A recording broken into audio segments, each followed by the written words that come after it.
Hello दोस्तों, exam junction में स्वागत है आप सभी का।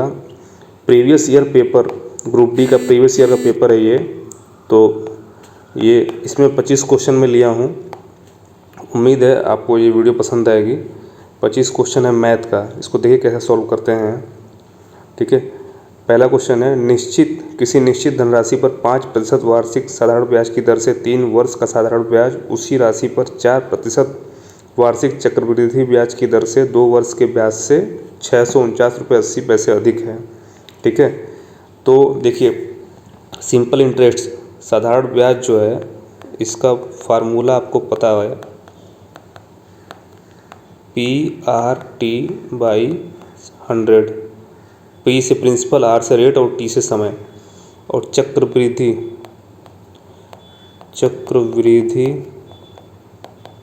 ब्याज का जो है फार्मूला होता है P1 + R/T,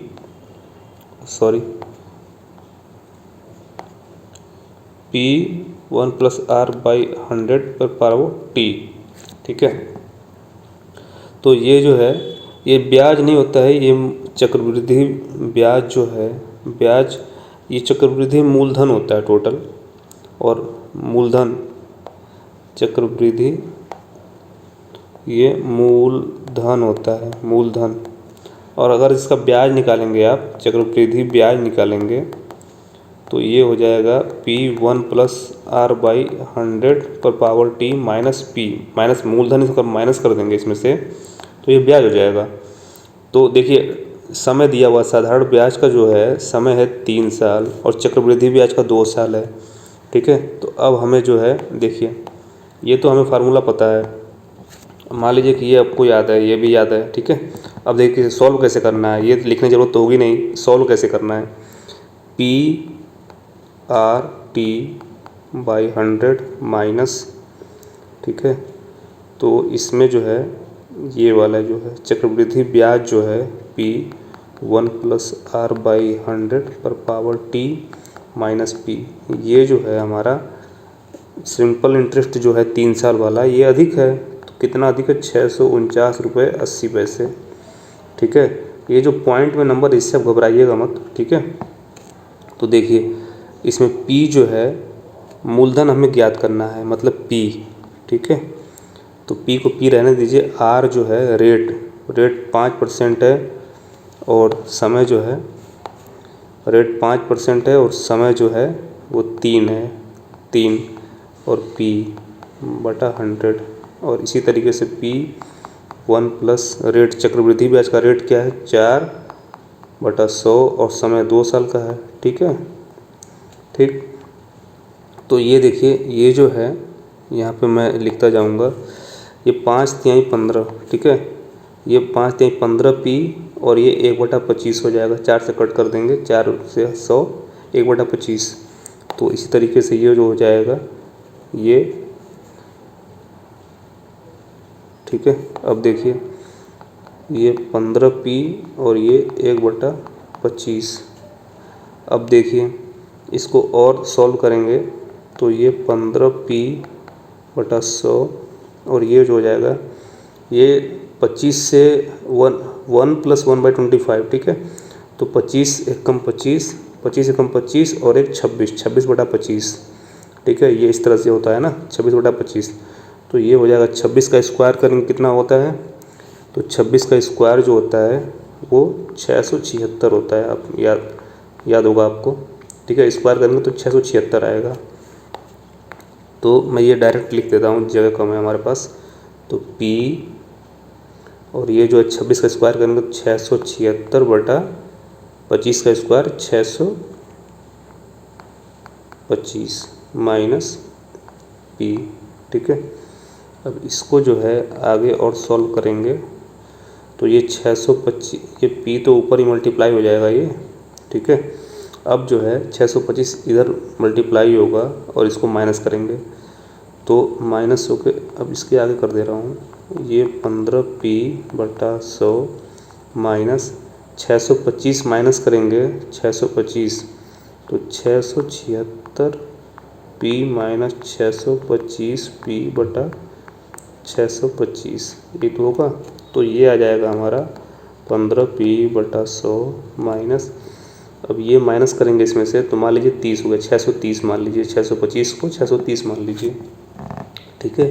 तो 630 में से माइनस 76 में से माइनस होती है 46, 46 और 5 51, 51p/625, ठीक है। अब इसको आगे और एक्सपेंड करेंगे। देखिए 600, अब देखिए ये जो है ना, जो है आपकी कैलकुलेशन फास्ट होनी चाहिए। देखिए ये करना है आपको, ठीक है। तो 625 को जो है ना, ऐसा कुछ जीरो वाला नंबर ला दीजिए। 625 मतलब ऐसा रैंडम नंबर।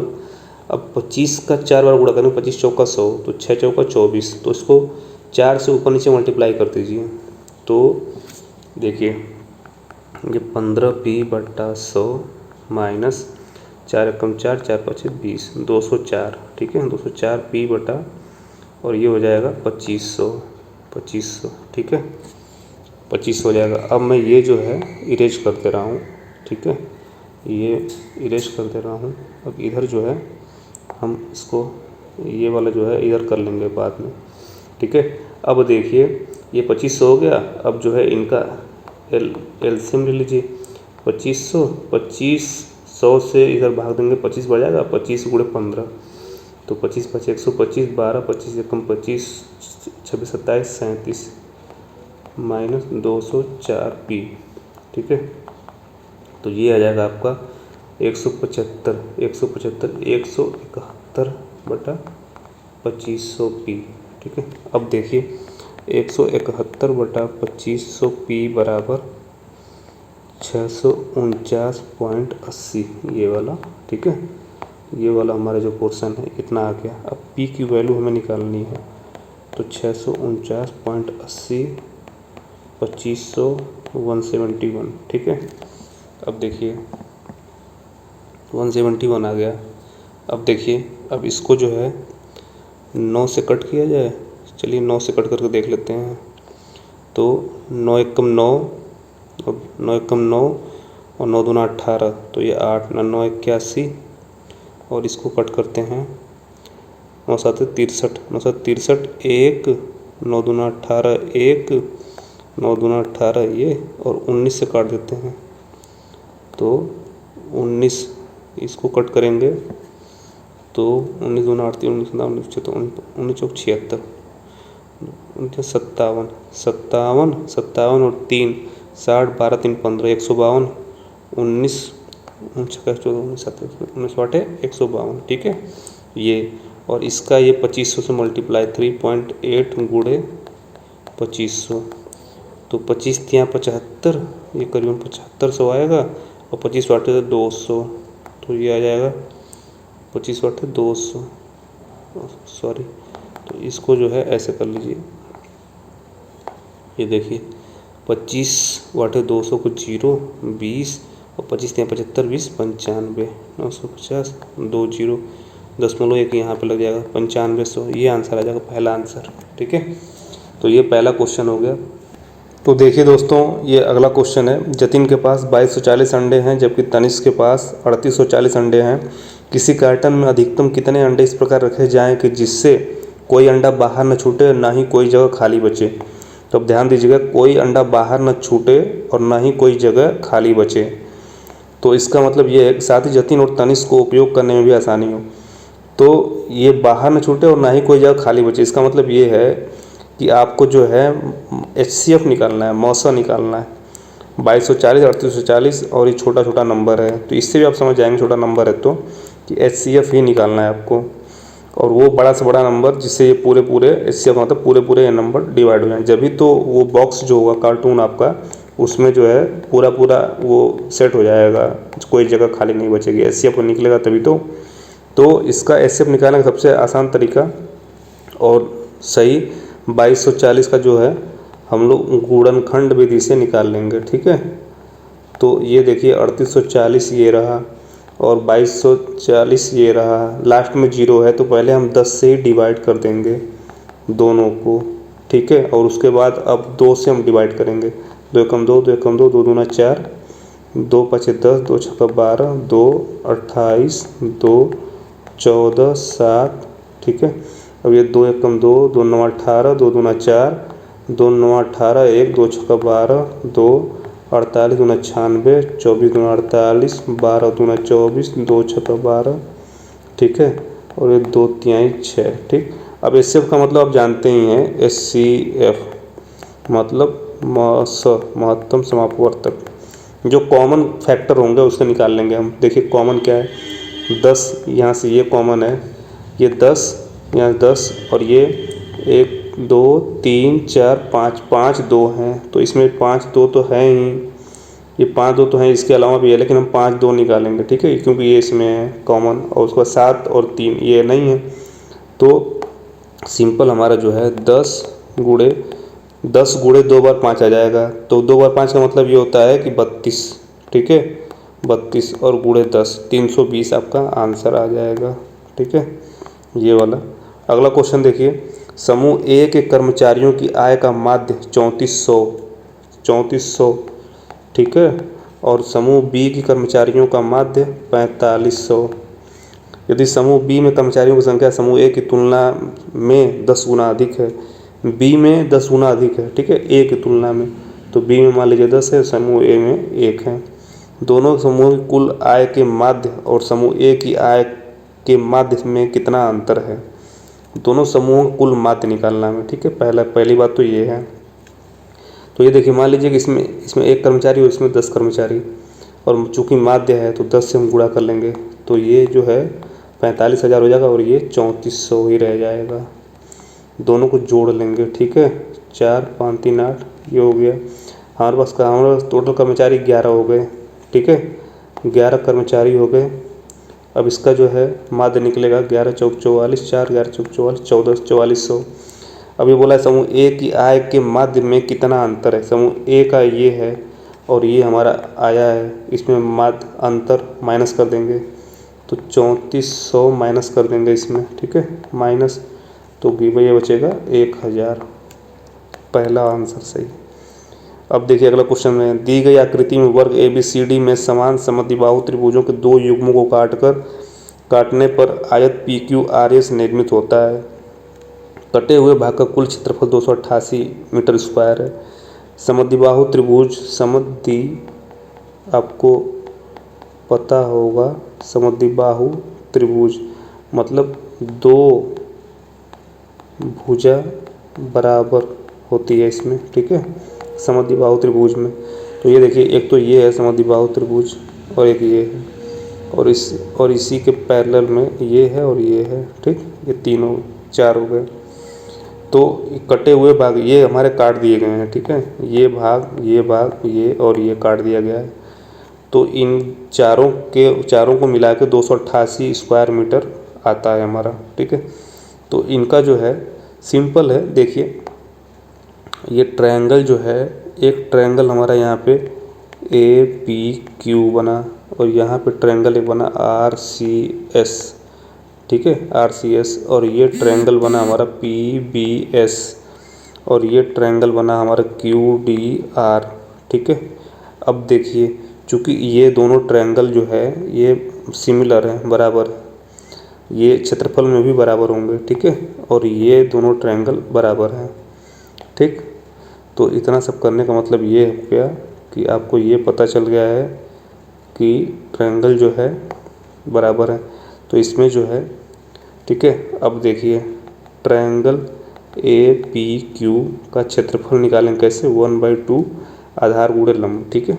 तो आधार गुणे लंब का मतलब ये है कि ये दोनों भुजा बराबर है, तो इसमें जो है AQ मान लीजिए, AQ गुणे AQ, तो AQ का स्क्वायर हो गया। इसी तरीके से ट्रायंगल इसमें से ये मान लीजिए QDR का क्षेत्रफल जो है 1/2 QD, कोई सी भुजा, ये भुजा चाहिए तो QD मान लीजिए, QD का स्क्वायर, ठीक है। अब देखिए ये हमारा जो है दोनों का क्षेत्रफल हो गया, और दोनों को जब हम जोड़ेंगे तो ये बराबर आएगा 288, और सॉरी ये जो है दोनों को अभी जोड़ने का मतलब ये है कि ये तो सिर्फ इसका निकला है ना, एक ट्रायंगल का, इसी के बराबर दूसरा वाला भी तो है उल्टा अपोजिट साइड में, तो 2 गुना कर देंगे, तो इसमें 2 से गुणा कर दीजिए और इसमें भी 2 से गुणा कर दीजिए। चूँकि जो है एक ये और एक ये 2, तो ये डबल तो होगा ये वाला, और एक ये और एक ये, तो ये वाला भी डबल होगा, तो 2 से गुणा कर दिया। ठीक है, 2 से गुणा, तो 2 से जो है गुणा होगा और ये नीचे 2 और ये इसका और इसका ये कट जाएंगे, तो सिंपल हमारा जो है ये बच जाएगा ए क्यूब का स्क्वायर और ये क्यू डी का स्क्वायर। अब इन दोनों को जोड़ेंगे, ए क्यूब का स्क्वायर क्यू डी का स्क्वायर बराबर 288, ठीक है, मीटर स्क्वायर। पी आर की लंबाई मीटर में क्या होगी? पी आर, ये देखिए, ये जो है पी आर की लंबाई मीटर में क्या होगी, ये वाला। ठीक है, इस पोर्शन की लंबाई पूछ रहा है, इस पोर्शन की लंबाई, पी आर की लंबाई पूछ रहा है क्या होगा मीटर में। तो ठीक है, तो हमें जो है क्यू आर और क्यू आर और क्यू पी की वैल्यू निकालनी है। अच्छा, इसमें आप ये भी ध्यान दीजिएगा कि ये राइट एंगल है। ठीक है, तो अब देखिए, अब इसमें जो है, इसमें हमें ये पता चल गया कि जो है ए क्यू स्क्वायर की वैल्यू जो है क्यू और पी का जो है ये पाइथागोरस प्रमेय से, ये देखिए मैं बता रहा हूँ आपको, ये सब हटा दीजिए। ठीक है, पाइथागोरस प्रमेय से क्यू पी का स्क्वायर इक्वल टू होगा इसका स्क्वायर और इसका स्क्वायर, क्यू ए का स्क्वायर ए पी का स्क्वायर, तो क्यू पी का स्क्वायर हो जाएगा हमारा, इसमें से दोनों बराबर हैं तो इसमें ये वाला, तो इसमें से मान लीजिए 2AQ का स्क्वायर। ठीक है ना, 2AQ का स्क्वायर, तो AQ के स्क्वायर के जगह पे हम लिख सकते हैं QP का स्क्वायर बाई 2। ठीक है, QP का स्क्वायर बाई 2, और इसी तरीके से ये QD है, QD, तो हम ये QR, इसी तरीके से पाइथागोरस प्रमेय से ये जो है यहाँ पे Q और R का स्क्वायर बराबर QD स्क्वायर और DR स्क्वायर, तो इसी तरीके से 2QD स्क्वायर हो जाएगा, तो QD स्क्वायर की जगह पे हम QR स्क्वायर बाई 2 लिख सकते हैं। ठीक है, अब देखिए, चूँकि हमें इसकी वैल्यू निकालनी है और ये भी राइट एंगल है। ठीक है, तो ये देखिए पी आर की वैल्यू निकालनी, पी आर स्क्वायर बराबर होता है Q P square plus Q R square, और इसकी वैल्यू जो है हमें यहाँ से जो है प्राप्त हो जाएगी, यहाँ से मिल जाएगी, ये दोनों में नीचे है, इसको यहाँ गुणा कर देंगे तो ये 2 8 16, 2 8 16 17, 1 2 3 4 5 576 हो गया। अब पी आर की वैल्यू आ जाएगी 576 का मतलब कि 24, ये हमारा आंसर आ जाएगा। ठीक है, अगला क्वेश्चन देखते हैं। अगला क्वेश्चन है ये तो बहुत आसान क्वेश्चन है, 1/0.04, तो 100 से गुणा कर देंगे, दशमलव के बाद 2 अंक हैं तो 100 से गुणा कर देंगे ऊपर नीचे, तो ऊपर भी 100 हो जाएगा, नीचे 4 हो जाएगा, और ये 25 आंसर आ जाएगा। ठीक है, ये आया हुआ है, ये मत सोचिएगा कि सिंपल क्वेश्चन आया नहीं है, ये आया हुआ है 2018 में। अगला क्वेश्चन देखिए, किसी कमरे की लंबाई, चौड़ाई और ऊंचाई का अनुपात इतना है। ठीक है, लंबाई, लेंथ, चौड़ाई और हाइट, लंबाई, चौड़ाई और हाइट का अनुपात इतना। यदि लंबाई 2 गुनी, ठीक है, ये चेंज होकर 2 गुना, चौड़ाई 2 तिहाई, तो ये 2 तिहाई 2/3, तो 3 से 2 तिहाई करेंगे, 3 3 कड़े 2 हो जाएगा। ऊंचाई आधी की जाए, ऊंचाई आधी 1/2, तो ये 2 हो जाएगा। तो कमरे की चारों दीवारों को पेंट करने की लागत कितने प्रतिशत तक कम हो जाएगी, पेंट करने की लागत कितने प्रतिशत कम हो जाएगी। ठीक है, तो अब देखिए, कमरा हमारा यही तो होता है। ठीक है, यही तो होता है कमरा।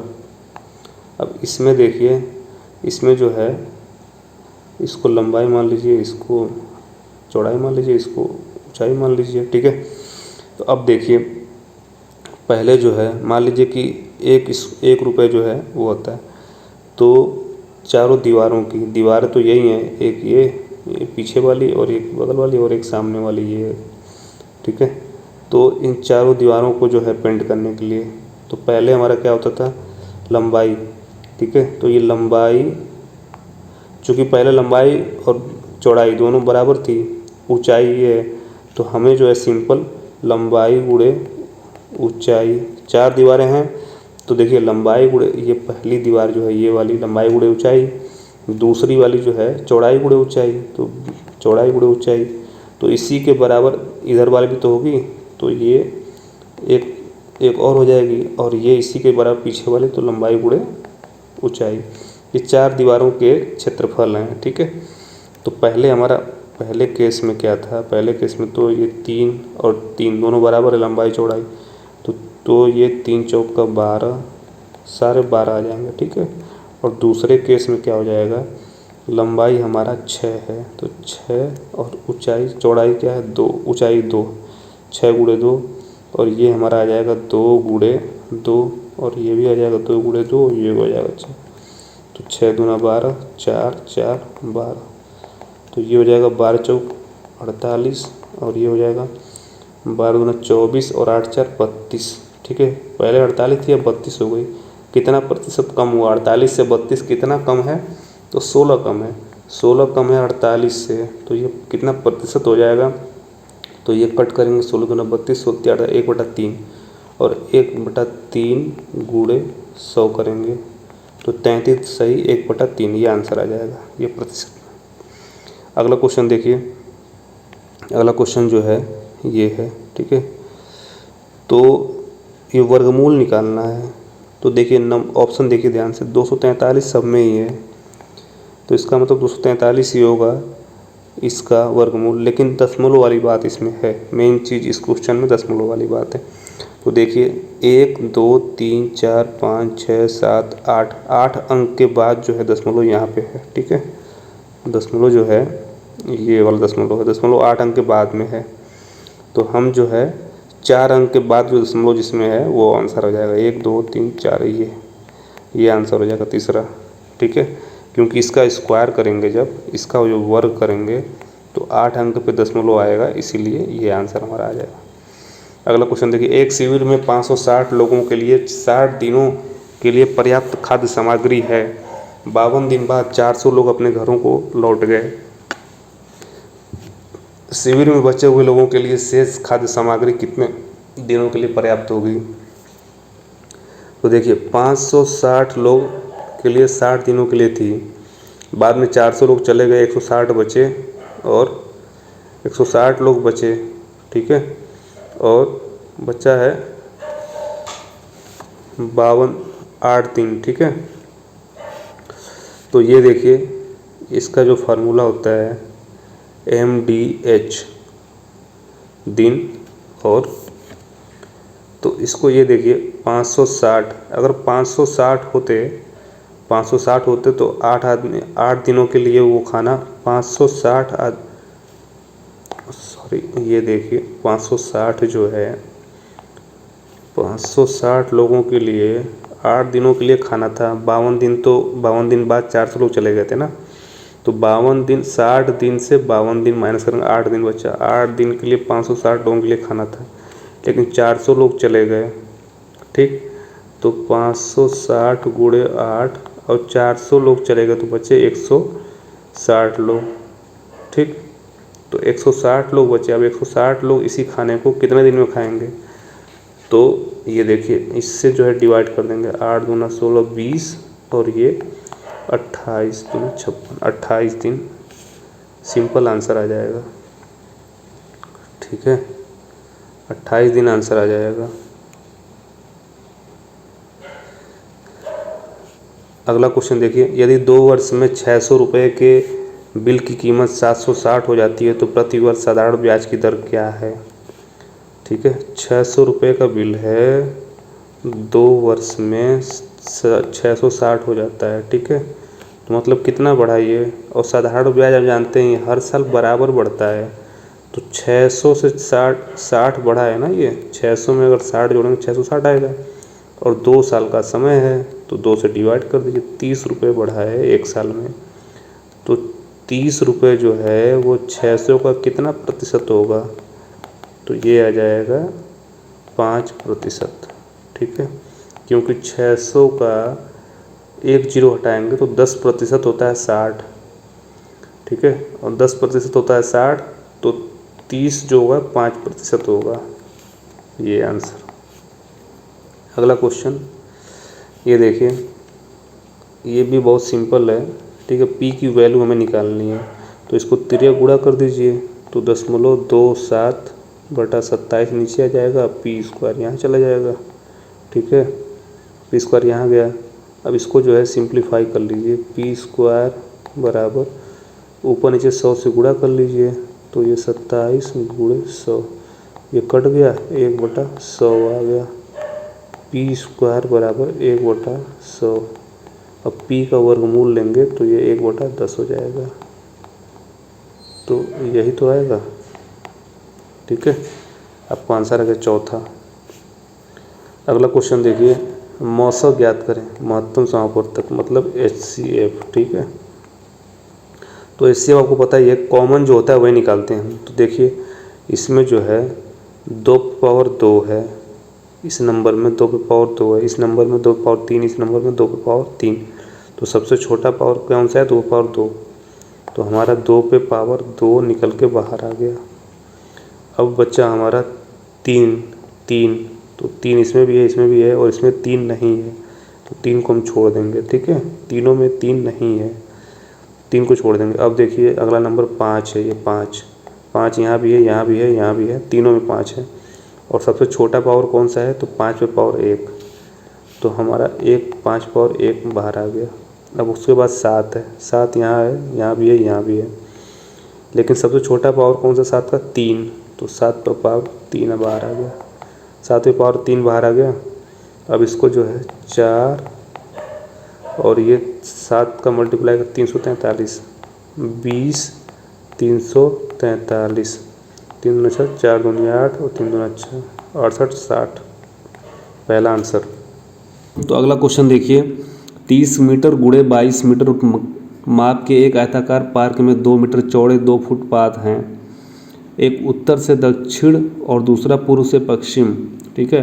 तो आयताकार पार्क हम बना लेते हैं, और इधर जो है ईस्ट हो गया, वेस्ट, नॉर्थ, साउथ, तो पूरब से पश्चिम और उत्तर से दक्षिण और पूरब से पश्चिम, ठीक है। तो ये 2-2 मीटर के हैं, ठीक। और ये जो है लंबाई 30 मीटर और ये चौड़ाई जो है 22 मीटर, ठीक है। वे दोनों एक दूसरे को पार्क के मध्य में काटते हैं। यदि मार्ग बनाने की लागत 15 रुपये प्रति वर्ग मीटर हो तो मार्ग निर्माण की कुल लागत की गणना कीजिए, ठीक है। तो मार्ग निर्माण की कुल लागत की गणना कीजिए। अब देखिए इसमें जो है, तो ये देखिए जो मार्ग हमारा है 2 मीटर चौड़ा वाला फुटपाथ है, उसका एरिया हम निकाल लेते हैं। उसका एरिया कैसे निकलेगा? ये देखिए, ये जो है ये लाइन, इसमें ये लाइन जो है ये 30 मीटर दिया हुआ है, ठीक है, 30 मीटर, और ये जो लाइन है ये 22 मीटर दिया हुआ है, और इसका जो चौड़ाई है 2 है, तो ये 22 गुणे 2, तो इसका एरिया हमारा आ जाएगा 22 गुणे 2 से। और इसी तरीके से इसका जो एरिया हमारा निकालना है, तो ये हमारा जो है 30 है, ये 30 और ये 2, तो 30 गुणे 2 करेंगे तो इसका आ जाएगा, ठीक है। तो चलिए ये कर लेते हैं, 30 गुणे 2 और प्लस 22 गुणे 2, तो 30 दूना 60 और 22 दूना 44, 104 मीटर वर्ग मीटर, ठीक है। अब देखिए इसमें क्या है, इसमें थोड़ा सा एक प्रॉब्लम ये है कि ये जो एरिया है ये 2 बार काउंट हो गया, एक बार इसमें काउंट हो गया और एक बार इसमें काउंट हो गया। तो ये जो एरिया का जो ये क्षेत्र है, इसका एरिया कितना हो जाएगा? 2 और गुणे 2, 2 दूना 4, तो 4 जो है 4 वर्ग मीटर 2 बार हमारा आ गया है, तो एक बार 4 वर्ग मीटर जो है माइनस कर लेंगे, एक बार 4, सिर्फ 4, तो ये 100 मीटर स्क्वायर हो गया, ठीक है। अब जो 100 मीटर स्क्वायर है, इसका 15 से जो है 15 प्रति वर्ग मीटर है, तो गुणा कर लेंगे 15 प्रति वर्ग मीटर के हिसाब से। 1 वर्ग मीटर का 15 रुपये चार्ज है, तो 100 वर्ग मीटर का 1500 आंसर आ जाएगा हमारा, और ये चौथा आंसर, ठीक है। अगला क्वेश्चन देखिए, वह सबसे छोटी पूर्ण वर्ग संख्या जो 60, 72 और 108 से विभाज्य है। सबसे छोटी पूर्ण वर्ग मतलब संख्या बड़ी होगी लेकिन सबसे छोटी होगी, तो उसमें जो है एलसीएम पूछ रहा है इनडायरेक्टली ये, तो लघुत्तम कैसे निकलता है, ये देखिए 60 और 72 और जो है 108 का गुणनखंड विधि से निकालेंगे। तो 60 का मान लीजिए 2 से काट दीजिए, 2 30 और 2 15, 2 और सॉरी 3 3 5 15, ठीक है। इसी तरीके से 72 का 2 2 3 6 2 6 36 दूना 72, 18 2 9 18 3 तिरिका 9, ठीक है। 108 का देखिए 2 54 27 और 3 3 9 27 3 गुणे 3, ठीक है। तो 2 दूना 4 3 12 5 60, 2 गुणे 2 गुणे 2 गुणे 3 गुणे 3, 2 गुणे 2 गुणे 3 गुणे 3 गुणे 3। अब एलसीएम जो निकलेगा हमारा, एलसीएम देखिए ये 2 का 2 आ जाएगा, ठीक है, ये 2 आ गया। इसी तरीके से इस 2 का एक 2 आ जाएगा, तो ये 2 आ गया। और इसी तरीके से ये जो 2 बच गया हमारा, इसको भी ले लेंगे, ठीक है। और इसी तरीके से 3, तो 3 में जो है हमारा ये 3, ठीक है। तो हमारा एक बार 3 आ गया। फिर इसी तरीके से ये 3, एक बार 3 और ये एक 3 बच गया, इसको लिख लेंगे इसी तरीके से। और 5 एक ऊपर बच गया है ये। अब जो है इनका मल्टीप्लाई कर देंगे, तो देखिए 2 दूना 4 दूना 8 8 तरीका 24 24 24 और 24 5 120, तो 120 और गुणे 9 3 तरीका 9 12 9 108, ठीक है। ये आ जाएगा 1080 एलसीएम आ गया। लेकिन खैर ये पूछ रहा है कि पूर्ण वर्ग संख्या बताना है, वर्ग संख्या, ठीक है। तो अब देखिए वर्ग कैसे बनाएंगे इसको, ये पूर्ण वर्ग नहीं है। पूर्ण वर्ग बनाने के लिए देखिए ये जो है 2 का स्क्वायर है, ठीक, सिंगल 1 2 बच गया, 3 जो है 3 का स्क्वायर है और 1 3 अलग से बच गया और 5 एक अलग से। तो जो एक एक बचे हुए सिंगल 2 हैं, ये 2 ये 3 और एक 5, ठीक है। तो इनको जो है डबल कर दिया जाए अभी तो पूर्ण वर्ग बनेगा डबल। तो 2 तो इनका डबल कर दिया जाए, ठीक है। तो 3 दूना 6 6 5 30, इसमें 30 से गुणा कर दिया जाए तो ये जो है पूर्ण वर्ग हो जाएगा। तो 30 से गुणा करने का मतलब ये है कि 2 0 और 3 8 24 3 1 3 324 00, ये हमारा आंसर आ जाएगा, ठीक है। अगला क्वेश्चन देखिए, राम और श्याम के बीच एक धनराशि 9 और अनुपात 19 के अनुपात में विभाजित की गई। यदि श्याम को 247 रुपये प्राप्त हुए तो राम को कितनी राशि, ठीक है। ये राम है और ये श्याम है। और राम को जो है राम 8 है और श्याम को 19 मिलता है, ठीक है। यदि श्याम को 247, श्याम को जो है 247, तो 247 19 से डिवाइड कर दीजिए इसको। तो मतलब ये है कि जो है 247 को 19 से डिवाइड करेंगे, 19 से कम 19 और ये 5 19 दूना 29 57 13, मतलब 13 से गुणा किया गया 19 में तो 247 आ गया है। इसी तरीके से इसमें जो है 13 से गुणा कर दीजिए तो आंसर आ जाएगा 13 दूना 26 13 13 चौक को 52 13 चौक का 52 दूना 104 आ जाएगा आंसर चौथा, ठीक है। अगला क्वेश्चन देखिए, सौरभ के जन्मदिन पर 245 या 343 अतिथि आएंगे। प्रत्येक अतिथि को चॉकलेट पेश की जानी है। विक्रेता ने कहा कि वह कार्टन में चॉकलेट पैक करेगी और किसी भी बिना खुले कार्टन को वापस लेगी, लेकिन उसे जो कार्टन पैक करना है उसके लिए पैकिंग लागत जोड़ेगी। इस स्थिति में सौरभ को प्रत्येक कार्टन में कितने चॉकलेट रखनी चाहिए, ठीक है। तो ये देखिए कि जो है बिना पैक करेगी, ठीक है। तो इसमें जो है आप इस क्वेश्चन को पढ़ेंगे तो इसका मतलब पता चलेगा आपको कि इसमें जो है महत्तम समापवर्तक निकालना है, HCF निकालना है आपको, ठीक है। तो 245 और 343 गुणनखंड भी दी वही सेम, तो 5 से काट दीजिए इसको, 5 चौका 20 5 9 45 और ये जो है 7 7 49। इसी तरीके से ये 7 से कटेगा, 7 चौका 28 और 4 2 6 7 9 63 7 7, तो ये आपका आ गया 245 का गुणनखंड हो जाएगा 5 गुणे 7 गुणे 7। और इसी तरीके से 343 का हो जाएगा 7 गुणे 7 गुणे 7। तो इनमें कॉमन क्या है, कॉमन तो हमारा एक ये हो गया, एक ये हो गया, ठीक है। 7 × 7 मतलब 49 कॉमन हो गया और यही आंसर आ जाएगा चौथा, ठीक है। अगला क्वेश्चन देखिए, कोहरे में चलने वाली गाड़ी एक व्यक्ति को पार करती है जो उसी दिशा में 3 किलोमीटर प्रति घंटे की गति से पैदल चल रहा था।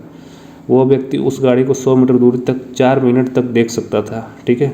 गाड़ी गति क्या है, तो 3 किलोमीटर प्रति घंटा, तो 3 किलोमीटर प्रति घंटा आवर, इसको मीटर प्रति सेकंड में बदल दीजिए क्योंकि यह मीटर है, ये मिनट है, ठीक है। तो मीटर प्रति सेकंड में बदल दीजिए। और गाड़ी की गति क्या थी, तो ये किलोमीटर है, ठीक है। तो चलिए किलोमीटर प्रति घंटा बाद में हम चेंज कर लेंगे लास्ट में। तो 3 किलोमीटर बोले तो 3000 मीटर और घंटा है तो सेकंड में 3600, 2 0 से 2 0 कट गया और ये जो है 2 से कट करेंगे तो 15/18, 3 5 15, 3 6 18, 5/6 मीटर प्रति सेकंड, ठीक है। अब देखिए 100 मीटर की दूरी तक जो है वो देखता रहा 4 मिनट तक, तो 4 मिनट में 100 मीटर की दूरी तक गया वो। लेकिन 4 मिनट का जो सेकंड में चेंज करेंगे तो 4 × 60, तो इतने सेकंड में वो ये समय हो गया और समय बराबर दूरी बटा चाल होता है। तो 100 मीटर दूरी गया और चाल हमारे क्या हो गई, चाल जो है, तो चाल जो भी थी गाड़ी की मान लीजिए चाल x थी, x माइनस सापेक्ष चाल जो है ना, तो x माइनस 5/6 भी तो उसी दिशा में जा रहा है, ये जो व्यक्ति है उसी दिशा में जा रहा है ना, उसी दिशा में 3 किलोमीटर, तो इसमें से 5/6 माइनस कर लेंगे, ठीक है। अब इस इक्वेशन को सॉल्व करेंगे, ये इक्वेशन हमारा बन गया, इस इक्वेशन को सॉल्व करेंगे तो x की वैल्यू आ जाएगी। तो x की वैल्यू देखिए कैसे निकलेगा, यहाँ से जो है इसमें जो है 6 चौका 24 240 और ये 100 और 6x माइनस 5 और गुणे 6 ऊपर आ जाएगा, ठीक है।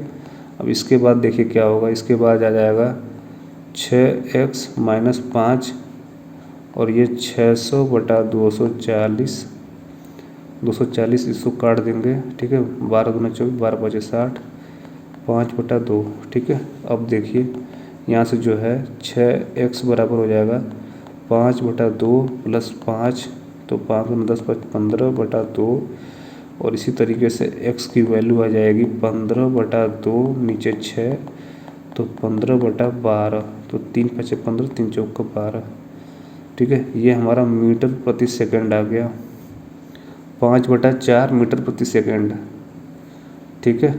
अब देखिए इसको किलोमीटर प्रति घंटा में बदलने के लिए, तो ये देखिए 5 मीटर है तो मीटर को जो है किलोमीटर में बदलेंगे तो 1000 से भाग दे देंगे, और इसी तरीके से जो 4 है वो सेकंड है तो इसको 3600 से भाग दे देंगे, तो ये हमारा आ जाएगा 5/1000 और 4/3600, ठीक है। अब देखिए 2 0 से 2 0 कट गया और 4 9 36, 9 बार जाएगा और 10 ये है, 5 9 45 और 10, तो ये जो 5 से काटेंगे 5 9 45, 5 2 10, 9/2 किलोमीटर प्रति घंटा, तीसरा ऑप्शन, ठीक है। तीसरा ऑप्शन, रेखा और रश्मि की वर्तमान आयु का अनुपात 7:4 है। अब से 3 साल बाद उनकी आयु का अनुपात, ठीक है। तो मैं पहले लिख लेता हूँ, रेखा और रश्मि 7:4, 3 साल बाद उनकी आयु का अनुपात 8:5 हो जाता है, ठीक है। ये जो है 3 साल के बाद रश्मि की वर्तमान आयु वर्षों में कितनी है, ठीक है, रश्मि की, ठीक। तो वर्तमान आयु कितनी है, देखिए 3 साल का जो गैप हुआ है वो अनुपात सिर्फ 1 बढ़ा है, ठीक है, +1 1 अनुपात बढ़ाने पे ये 3 साल का डिफरेंस आया है, मतलब 1 अनुपात की वैल्यू जो है वो 3 साल के बराबर है, 3 के बराबर है। तो ये 4 जो अनुपात है अब से 3 साल के बाद, मतलब ये प्रेजेंट टाइम हमारा ये है अब से, तो ये 4, तो 4 जो है अगर 1 अनुपात की वैल्यू ये जो है, ध्यान से समझिएगा क्वेश्चन को, 1 अनुपात की वैल्यू 3 है, ठीक है। तो 4 अनुपात की वैल्यू 4 3 12, और अब से ये दिया हुआ अब से 3 साल के बाद, तो मतलब इसी से तो 3 साल के बाद, तो ये प्रेजेंट टाइम हमारा ये है। तो 4 गुणे 3 करेंगे तो 4 3 12 आंसर आ जाएगा, बस ये आंसर। अगला क्वेश्चन देखिए, ये है, इसका मान सॉल्व करना है। तो पहले ब्रैकेट लास्ट वाला जो अंदर वाला ब्रैकेट उसे खोलते हैं। तो देखिए ये जो है, तो इसको जो है इसको इसी में कर लेते हैं ना, इसी में कर देता हूँ क्वेश्चन में ही। ये देखिए देखिए माइनस और माइनस, तो -4 -3 -4 -3 -7 हो जाएगा। ठीक है, 5 -7, 5 -7 कितना हो जाएगा, -2।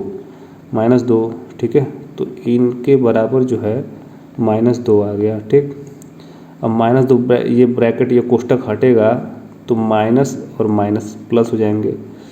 तो ये दोनों माइनस और माइनस प्लस। ठीक है, तो 6 और प्लस 8 2, 6 + 2 6 + 2 8 हो जाएगा। अब 8 ये हो गया, ये इतना सारा हमारा 8 हो गया। अब तो 5 - 8 हो गया, ये 5 और -8। ठीक, 5 - 8 कितना हो जाएगा, -3 हो जाएगा। ठीक, तो ये सब कुछ का वैल्यू जो है -3 हो गया, -3। ठीक है, -3, और -3 जब अंदर है और ये जब ब्रैकेट हटेगा तो -3 का माइनस और ये माइनस प्लस हो जाएगा, माइनस। तो 10 और +3 13, ये आंसर आ जाएगा। ठीक है, 10 + 13 आंसर। तो ये हमारा आंसर आ जाएगा। ठीक है, इस तरीके से सॉल्व करिए। इसमें देखिए 60 का जो है, 60 का 15% क्या होगा, 60 का 15%, 60 में जो है 1 जीरो हटाएंगे तो ये 10%।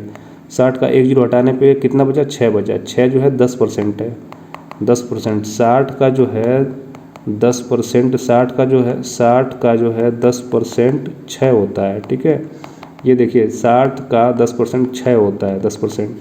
तो 10% हमारा अगर 6 है, 10% हमारा 6 के बराबर है, तो 5% हमारा 3 के बराबर होगा, और 6 और 3 जोड़ देंगे तो 9 आ जाएगा, 9 आंसर, ये 9। अगला क्वेश्चन देखिए, निम्नलिखित को हल कीजिए। इसमें देखिए पहले ब्रैकेट के अंदर को सॉल्व करेंगे। ठीक है, तो ब्रैकेट के अंदर सॉल्व करेंगे तो ये देखिए 1 से 1 गुणा होगा तो 1/6, 1/6, और ब्रैकेट जब हटाएंगे तो 1/6 और 6 से 6 कट जाएगा तो 1 बचेगा। ठीक है, तो 1 बचेगा, तो ये देखिए 11 - 3 और गुणे 5 -1 बचा। ठीक है, अब देखिए इसमें जो है भागा, पहले करते हैं भागा।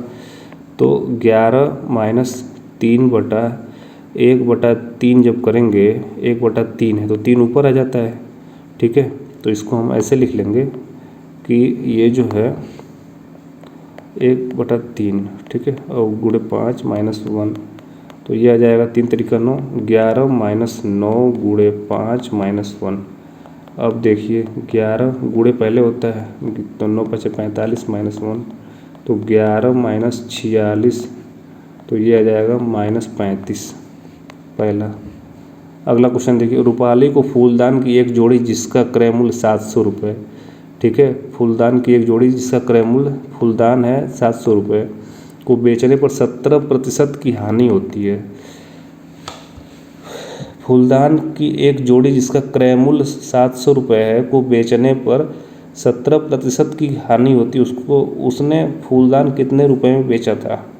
ठीक है, क्रय मूल्य 700 रुपये है, 17% की हानि पर बेच देती है, उसका विक्रय मूल्य पूछ रहा है ये क्वेश्चन। ठीक है, उसने फूलदान कितने रुपए में बेचा था, तो ये क्रय मूल्य है, 70% का हानि हुआ, इसमें से घटा दी 17%, वही विक्रय मूल्य हो जाएगा, सिंपल।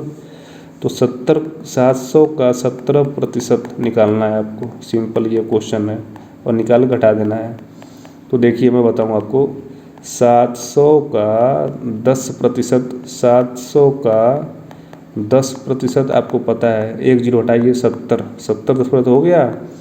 ठीक है, ध्यान रखिएगा 10% 70 हो गया, 10% जो है हमारा 70 हो गया। अब 5% कितना हो जाएगा, 35 हो गया। ठीक, अब चूँकि 10% हमारा 70 है, तो 1% कितना होगा, 7 होगा, 1 जीरो हटा दीजिए, 7 होगा। ठीक है, और 2% कितना होगा, 14 होगा।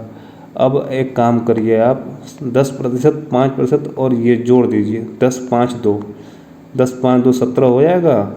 ठीक है, तो अब देखिए 17% हमारा क्या होगा, 70, 35 और 14, तो 105, 4, 119। अब ये जो है 700 में से 119 माइनस कर दीजिए, आंसर आ जाएगा। तो ये हमारा आंसर आ गया 600, 500, 580, 81, 581 आंसर। ठीक है, आपको वीडियो अच्छी लगी हो तो लाइक करें और सब्सक्राइब करें चैनल। धन्यवाद।